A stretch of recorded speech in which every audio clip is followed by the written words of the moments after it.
Hello friends, நம்ம இப்போது குட்டீஸ்க்கு ஒரு ஈவினிங் ஸ்நாக்ஸ் ரெசிபி தாங்க பார்க்க போகிறோம். எப்படி செய்யுதுன்னு பார்க்கலாம், வாங்க வீடியோக்குள்ளே போகலாம். அதுக்கு நான் இப்போது ஒரு 3 ஸ்லைஸ் ப்ரெட் எடுத்து வச்சுருக்கேங்க. இப்போ பாருங்கள், ஒரு டம்ளர் தண்ணி எடுத்து இந்த ப்ரெட்டை நனைச்சிக்கலாம். இப்போது எக்ஸஸ் வாட்டர்லாம் கொஞ்சம் ட்ரைன் பண்ணி எடுத்துக்கோங்க. இப்போ பாருங்கள், தண்ணி ஃபுல்லாக புழிஞ்சு எடுக்க வேணாங்க, ஓரளவுக்கு ட்ரைன் பண்ணால் போதும். இப்போது ஒரு பவுல் ட்ரான்ஸ்ஃபர் பண்ணிடலாம். இப்போ நான் ஒரு 2 முட்டை வேக வச்சு எடுத்து வச்சுருக்கேன். அதை பாருங்கள், இந்த மாதிரி துருவி எடுத்துக்கலாம். இப்போது இதையும் அந்த ப்ரெட் கூடயே சேர்த்துக்கலாங்க.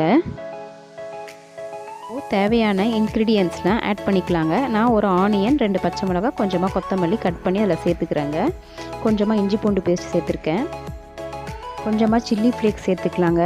இப்போது 1 டீஸ்பூன் அளவு கார்ன்ஃப்ளவர் மாவு சேர்த்துக்கலாம். 1 டீஸ்பூன் அரிசி மாவு சேர்த்துக்கிறேன். தேவையான அளவு உப்பு சேர்த்துக்கலாம்.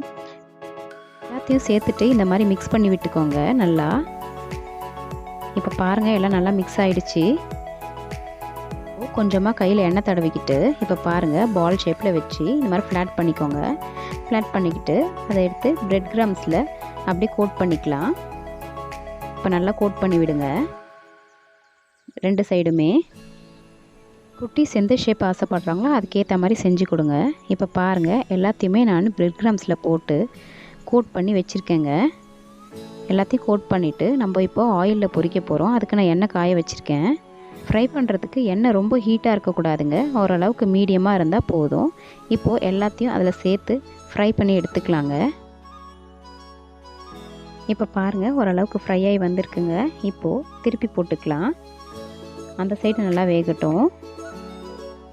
இது ஃப்ரை பண்ணும் போது மீடியம் ஹீட்லேயே இருக்கட்டும்ங்க, அப்போ தான் நல்லா ஃப்ரை ஆகி வரும், நல்லா வெந்து இருக்கும் உள்ளே. இப்போ பாருங்கள், சூப்பராக ரெடி ஆகிடுச்சு.